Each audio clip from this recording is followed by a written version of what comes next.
Hi guys, so for this iMovie, I'm going to be doing The Old Man in the Sea.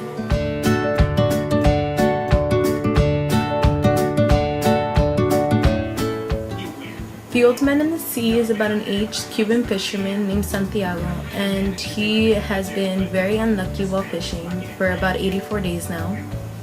And to add to all of this, the young boy that used to go with Santiago was pulled away from him by his parents to go work for a more prosperous boat. Although the young boy still continues to help Santiago in anything that he needs.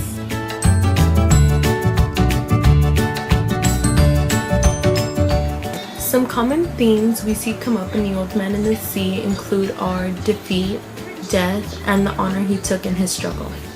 We see the first theme in the book, honor in his struggle, when we first read about Santiago, and we learn that he's on a course of bad luck and battling defeat.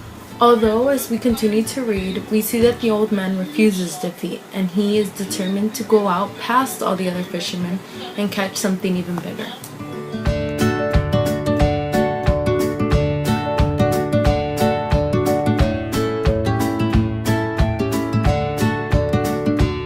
Although we see Santiago overcome his struggles and finally catch the huge marlin.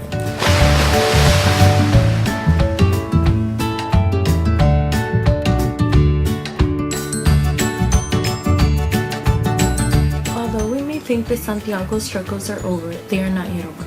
On his way back to shore, Santiago encounters many sharks to see the marlin is easy prey. It was not an easy job for him to take each shark down. He had to find the strength in his body and the confidence to do it. Although Santiago was able to pull through and take down each and one of the sharks.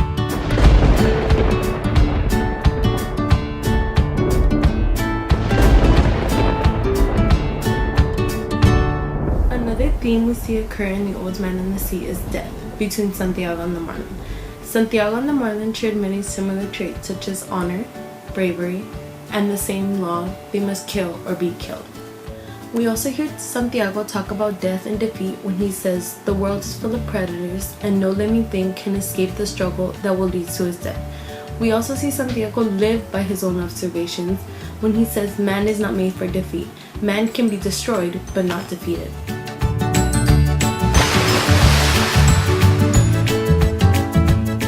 We see that Santiago is never defeated. He soon becomes a hero, and although his struggles may not change the place of man, he will soon meet his own destiny.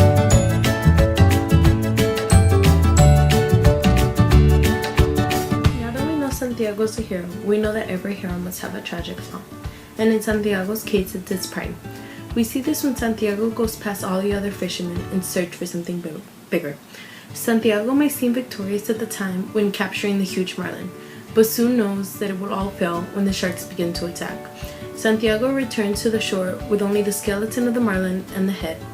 Santiago continuously apologizes to the fish, for he has failed them. Although it may seem that Santiago's tragic flaw brought him down, we actually see that pride can drive men to great lengths and great achievements.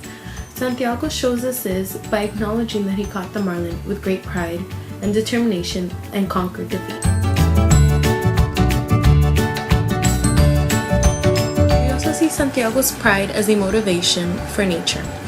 No matter what nature threw at Santiago, the old man was determined to catch the marlin.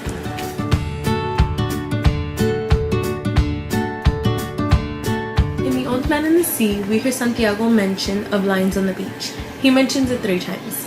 The night before he departs on his fishing trip, while he's in the struggle with the marlin, and at the very end of the book. Santiago often refers to lions on the beach and references back to his youth. This is also a harmonious comparison between life and death and love and hate.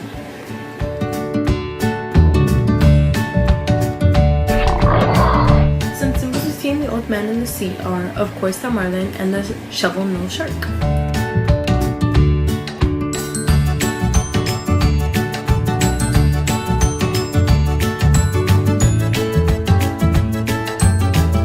The marlin symbolizes the ideal opponent in the world, and quotes, everything must kill everything else in the world. The marlin is an ideal opponent for Santiago because it brings out his strength, courage, and respect. The shovel-nosed sharks represent the opposite of the ideal opponent in the world, and in other words, are not worthy of Santiago's strength nor effort. Santiago wins no glory in battling these sharks.